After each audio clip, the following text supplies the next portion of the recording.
Hi, and welcome back to another car conversation. Happy Fantastic Friday to each and every one of you. I hope you all are having a wonderful day. I certainly am. I feel like I'm glowing. It's probably because it's a little warm. It's 73 degrees outside. I have my sunroof open to get some air, but it's kind of breezy out. But I don't know, maybe I'm having a moment because I feel a little hot at the moment. So we're going to try to get through this video. I have 6 points to share with you. I'm going to be sharing some life lesson quotes, as always, taken from Stoic wisdom. So number one, I really want you to really listen to this. No matter what good you do to people, they will only remember your mistakes. And that's sad. That is extremely sad that you can do 20 things good, but people will always remember that one thing that you messed up on. That one area in your life that you didn't get right. And that's all they talk about. And I think, to be honest with you, the only place that people don't do that is at funerals. At funerals, you hear all these great things about this person. And I don't know about you, but I've gone to funerals and I go, wow, I wish I had known them when they were still alive, because people say such great things about them. But when they were alive, people love to remember the mistakes that you made. Okay, so you messed up on that job. You messed up in that relationship. You messed up your finances. You messed up whatever it was that you messed up. People will always remember that. And it's always that one when you're sitting around talking and people go, Michelle does such wonderful work in this area. And it's always that one that will say, yeah, but I remember when she did this or she said that. Really? One thing, when the good outweighs the bad and all you think about is that the bad, come on now, you have problems. Number two, don't hold your breath on people doing the right thing or ethical thing. People make decisions based on self-interest, not on what is right. And that is something that we all see every single day. People make decisions on what for that will make them feel good. It's their best interest is to do this, not to do that, because that thing over here is the right thing to do, but it's in their best interest to make this decision. So it's kind of like a perfect example of that would be someone who decides to get in a relationship with someone that they know they're not really connected to. There's just nothing there. There's no chemistry. But they get into that relationship because that man or that woman has money. And it's in their best interest to get with the person with money, because you know what? I can take nice vacations. I'll have name brand things. I'll have this big, beautiful home. I'll be driving this big luxury car. You see what I'm saying? So it's in your best interest to get with guy A and or woman A and not guy or woman B, because they just have mediocre stuff. They're average people.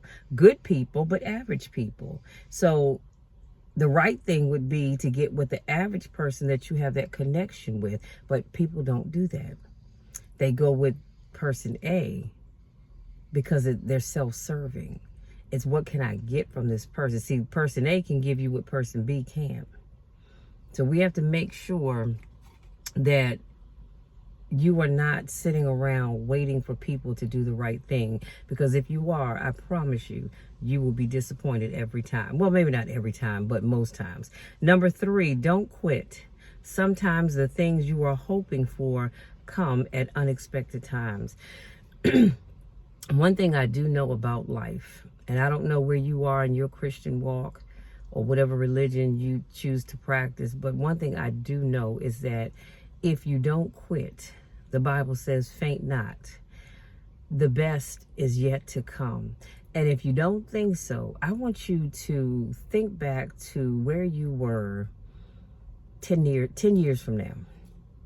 Or it could be 5 years, 10, 15, 20, 30 years, depending on your age. I want you to think back to a time where you were barely making it. Think back to a time where you were living paycheck to paycheck. Think back to a time where you had more month than you had money, or you had more bills than you had money. But you didn't give up. You kept going to work. You kept praying. You kept asking God to bless your situation. You worked hard, and look at where you are now. It paid off. But if you had given up, You wouldn't be where you are. So I want to encourage you not to give up. I get it. Life gets to life, and sometimes it just gets too heavy. And then I have to go back, and when God and I have our come to Jesus meetings, and I have to say, well, God, you said in your word that you wouldn't give me more than I can bear. But how much more do you think I can take? It's too much, Jesus. I can't do this. And God always shows me, Michelle, yes, you can. You're stronger than you think. I know you want to give up. I know you're tired of waiting. I know you're tired of putting in the work and not getting getting that promotion or getting whatever it is. But God says, keep doing the work that you're doing, because it will pay off in the end. And here's what I do know. God always sends somebody to speak on your behalf. You may not know who that person is, but somebody somewhere is in a room right now speaking on your behalf, saying that you're a wonderful person. You deserve that promotion. Let's create this position. And guess what? I want to put you in it. So somebody somewhere is already speaking on your behalf. So I want to encourage you never to give up, because if you give up, you're never going to get where you want to be. If you give up, you're going to always remain where you are right now. Number 4, you can't change someone. Now listen, y'all, you cannot change someone who doesn't see a problem with their actions. And to be quite honest with you, a person that thinks that way, that's a scary person. That is a scary person, and I stay away from those individuals. You can't make somebody change when they don't see a problem with their actions. Case in point, let's talk about relationships. You have that one person, or maybe both, but we're going to go with one person that decides they're going to step outside of the relationship. And they've done it before. And you hung in there, and you said, I took the vows for better or for worse. And so I'm still here. I'm trying, Lord. I'm holding on. But this person doesn't see a problem with their behavior. That's when you probably need to let it go. I'm just keeping it real, because me personally, I'm not staying with somebody that can't be faithful to me, but you want me to remain faithful to you, because you've tried. You've done your part. But you can't help a person change if they don't see a problem with what they've done. To them, it's like, okay, well, it was an accident. I made a mistake. No, you didn't make a mistake. You made a choice. Let's keep it real. You made a choice to step out with this individual or those individuals. That wasn't a mistake. A mistake might be you had a little too much to drink. Things, got a little heated. I could see that one time. However, when you continuously step out on your significant other, you are choosing to do so. And again, if that person doesn't want to change, you cannot change them. You can love them from now until Jesus comes back, but you cannot change them because they don't see a problem with their behavior. Just like someone who has bad money management skills. You're in a relationship with somebody that's constantly spending, shelling out money, and they don't even stop to think about the bills that are due. So you're buying stuff, but you're not taking care of your bills. Well, that's going to hurt that relationship because they don't see a problem. Their mindset says, I work every day. Why should I be able to purchase things that I want? Yeah, you should, but take care of bills first. And then you go and purchase the things that you want.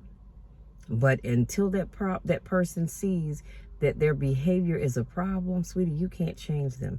You can try from now until Jesus comes back, but they are not going to change. So what I would encourage you to do, pray for them and then move on with your life, because they're sliding down a slippery slope. And if you're not careful, they're going to take you with them. Number 5, failure shows us the way by showing us what isn't the way. I love this.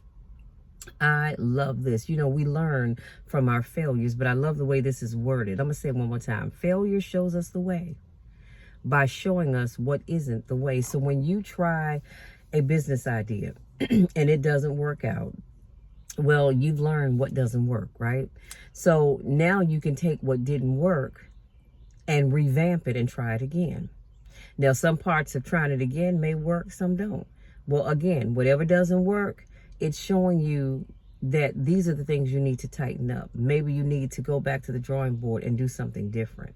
So I love that. So always remember that failure is not final. It just means that you need to go back to the drawing board and retweak whatever it is that you've done, that you've done. Number 6, stop overestimating others and underestimating yourself. We're going to leave on that note. Stop overestimating others, and then you underestimate yourself. You have more power than you think. You are smarter than you think. You are more confident than you really think you are. But you underestimate yourself, and you overestimate other people. No, don't do that. I'm not saying you have to underestimate them, but stop underestimating yourself. You can do anything that you put your mind to. Anything. Okay? And on that note, I'm going to leave you all so that I can move on with the rest of my day. But go out there. Enjoy the rest of this beautiful day. No matter where you are, where you go, or what you do. Have fun. But most importantly, be safe. And if you're new to my channel, I want to say welcome. Thank you so much for joining me, allowing me to speak life into you, allowing me to encourage you and to motivate you to think different, to move different. If this is not your first rodeo, welcome back. You know I miss you when I don't get a chance to see you.